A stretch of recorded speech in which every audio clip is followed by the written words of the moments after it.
chef de l'État na ancien chef de l'État na édité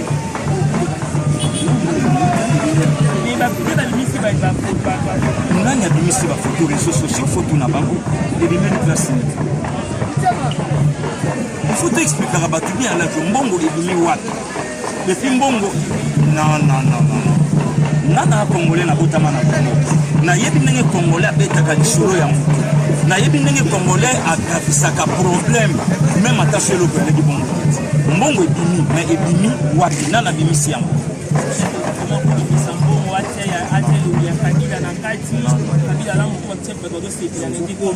non ala tu bandeko fo bayeba eloko moko est important eloko nyonso ekosalama na Congo pe dimana officiel que le chef de l'État le président de la République à travers le président. Voilà, donc comme elobami na eloko te c'est que oyebi réseaux sociaux bimisa Félix També Topita réseaux sociaux ekria ba makambo ebele réseaux sociaux epesa ba bilongi ya bato réseaux sociaux epesa ba résultat réseaux sociaux epesa ba information yo oyebi réseaux sociaux. Donc Dieu merci les lolo qu'on a fait ba journaliste oya réseaux sociaux ba comme ebele afandi na panel na bango asali makambo ya kosala alarde oyebi ka réseaux sociaux donc tina ngana pesa information réseaux sociaux donc bato balanda réseaux sociaux balanda réseaux sociaux là non masula lo kucha ko ba so tambusa parce que ko lo bani ko la bato batambusa ka ba miso lo tapa mo chef te maman Bilabela embelo ko moko important na beyanga lobi moto soka akoli ni sali banda bo mwana ye a aussi sa mokolo ketika swana ezana bato abota même poli yana bato abota ma bandoki yana bato abota ma malinstrui a komi avocat ma poli a docteur ma risquete ote ya indi éducation utaka na ndako soko ratango na ndako katana mama sango na losambo so ratango na losambo sike yo foko taka zamba. Alors ceux qui montent déjà c'est bi ko le kana média pour la qui sa insolence na ye non seulement ça ye moko ma la que ça passe à quoi au moni comportement chef de l'État azo la que ça ndako ko azo la que ça muto ya botaye na éducation ya kolela na ndako le comportement au moni chef de l'État Félix Antoine Tshisekedi Tshilombo a la que ça mona muto or biso en Afrique to que un président de la République faut comme na ba makambo belé biso na Afrique to yeba ke kokoma mukonza mboka sa ko bota na mwasi nyonso yo lingi biso na Afrique to yeba ke no kokoma mukonza mboka sa ko boma bato nyonso ndenge yo lingi biso na Afrique to yeba ke no kokoma mukonza mboka sa ko sombongo na banki ndenge lingi biso na Afrique to yeba ke kokoma mukonza mboka sa ko so bandeko na ko tcha bango bisika nyonso balingi babandi ko boma batu babandi ko sande balingi mais c'est que curieux na Félix Antoine Tshisekedi Tshilombo kombo mokonde ya Tshisekedi eza aux affaires à part yemoko Félix ce qui est curieux na Fachi baso finga ye mais azoko éduquer batu l'éducation au yaswa le lobo ça d'accord nanga bandeko ba holandanga tout le monde a candidat président de la République impoli a finga batu ya finga tout le monde mais azo prétendre le lot qu'il y a candidat président de la République azo prétendre na batu qu'il non il y a sa président élu mais impoli langage na été ça bien sûr na benji donc c'est éducation parce que ce qui est déjà c'est bien nga finga éducation ni o ya opesa na peuple soka soki pouvoir Dieu merci que ba kotaka ina butu na Congo parallèle yango moni na Congo ya biso Félix Mokonzi na Congo bandoki inde chef de l'État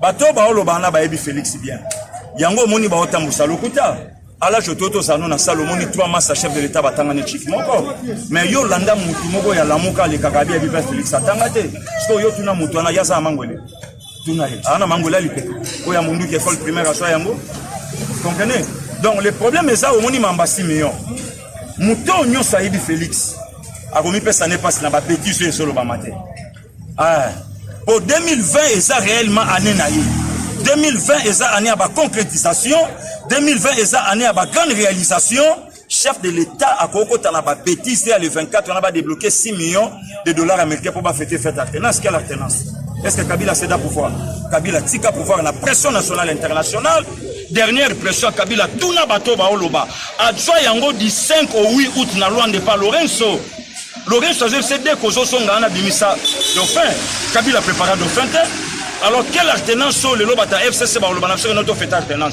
ceux qui crash avion et Simbaka Fachi le 24 et notre fête ni n'importe quoi parce que on a une déclaration Martin Fayna a bengi Fachi de pour la Fachi Kabila tika poposi c'est que Kabila za Nicolas Fachi kotanga kayete omoni soto obeta masolo ya Congo lelo kotanga ka Martin Fayulu te omoni ndenge toya on asali ba kino ba na kini donc ngana mona ngoto ya solo na botami na ngoto na koli na ngoto siko faut tout na gambien akola ya omoni ngana PC nationalité comme ata Martinique mais Martin Fayulu oh bon siko lokwa mboka neto yebite ngana PC nationalité martiniquaise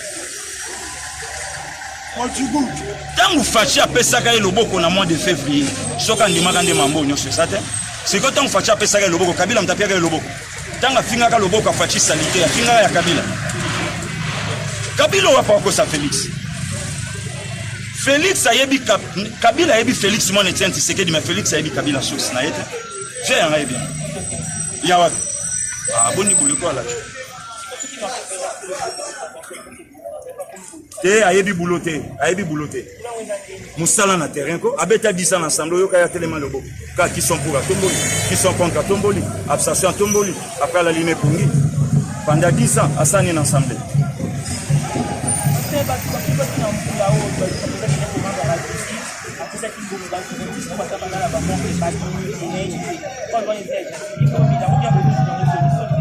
non omoni mokonza mboka papa soka saboti na katanda ko abetaka tolo na bana ye Félix asalo biango bo salanga président de la République dictateur te coalition de yango yo bozo comprendre fatité o mamba Congo central avandi ni ndeni mais c'est la coalition dans la coalition le président règne le gouvernement dirige et contrôle les affaires coalition yango yo ngobila loba ikingo peto mais c'est ça c'est son rôle les président de la République dans la pas penser que va se faire traîner Fachi.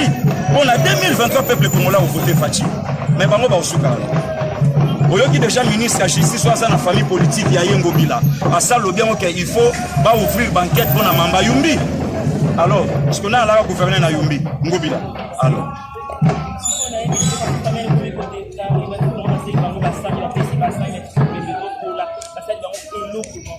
Et c'est yokani de chez pas mon compte Samboko yoka ba. Par rapport à l'histoire de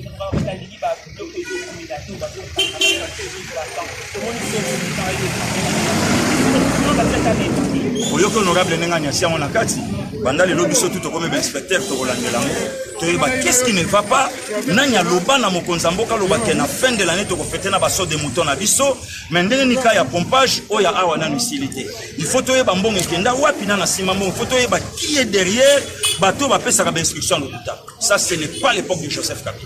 Bateau baso penser na Kabila reste au passé. Aujourd'hui c'est Félix Antoine Tshisekedi Tshilombo.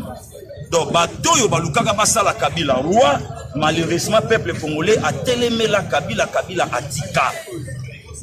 Donc ba penser que na 2023 ba ko beta lisolo Kabila na Congo. Tozana bango lisu likolo ya lisu yango moni ba biloko yo tout ezo sala pour soutenir les chefs de l'État.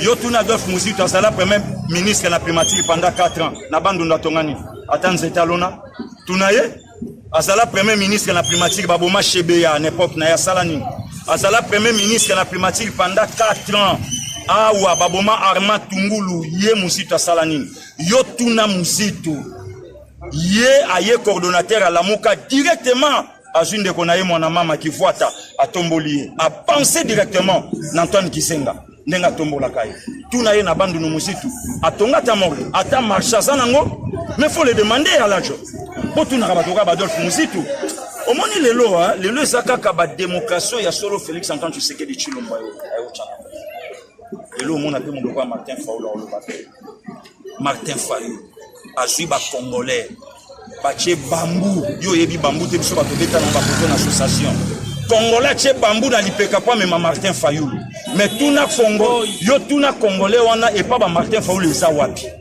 mais lelo bana mai ba obeta na makofi na mbongo na bango epenga kenda ko sensibiliser ba to ba mema oyebi yango te et puis Martin mutema mabe na chipoi Martin telemi ba jeune congolais na bambou bazo mema Martin na lipeka. Ça c'est de la sorcellerie qui ressemble. On est qui tout fait. Il y a Boutou. Président Nabangwa Boutou. Namboko on a voté Martin Fayulu. Pas que Sarabino Talaji. Abima wapi na lobi na yo cour et ça wa tokene na cour basenga Martin mema ba preuve, Martin mema ba papier hygiénique. Lisanga bonganga tchaki makelele awa ya makambo ma. Baso luka lisanga bombami. Amema ba preuve que Martin muta gagné ba élection.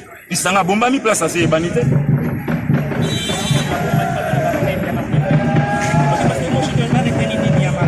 Non, tozebi sa peuple congolais. Besoin ya baini ya Congo, bazana besoin ba diminuer popularité ya chef de l'État. Le lot déjà le point na sondage a zone déjà na 59%. Mitema bandoke komi malamu te. Besoin na bango ça ba saluer. Le coup là le 19 janvier azo quitter en Angleterre. Tête à tête na Queen Mother. Besoin na bango ça ba combattant en Angleterre. Ba yamba yete. Yango moni ba koti mamba lukuta ke Fatian dimi fait comme ça va débloquer 6 millions de dollars. Mais poser ba toi na ba question. Ba chama kelele awa ke non. Ba kunda papé tient Tshisekedi na 5 millions. Batunya se balobe lango. Bongo le fait à 5 millions. Nde wane komi bien. Mais faut tout na bango. Ngoïka Sanji a joli discours à chef de l'État. Il y a même pas 10 jours. Bongo le l'homme a 6 millions pour na lobe yango te ce que ça c'est bien n'importe quoi. Non, peuple congolais basa la laisse. Félix Asa pona bango et loko kakao Félix Aotika bosala comme réel à retracer le peuple congolais.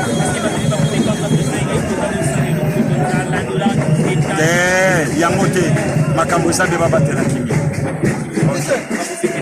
Non, tu fêtais bien tout ça, tout ça bien, tu fêtais. Moi, je suis circulé, mais besoin au bisto to lingela notre comité. Alors, qui s'attendait à la gratuité? Voilà. Eh, basolia wani ala ngasha batamade. Tolia chaque jour. To bi manona victoire mona de kala. On met la boque na misa. C'est mot de la fin. En tout cas, peuple congolais bossa la l'aise. Bon continuer toujours pour soutenir mon konza mboka na bino Félix Antoine Tshisekedi Tshilombo. Yewana o tosana ye, yewana o bisoto kuna, yewana o yoto kopesa ye 4 mandats après na suka tikeni nga moko petit na ye na 2040.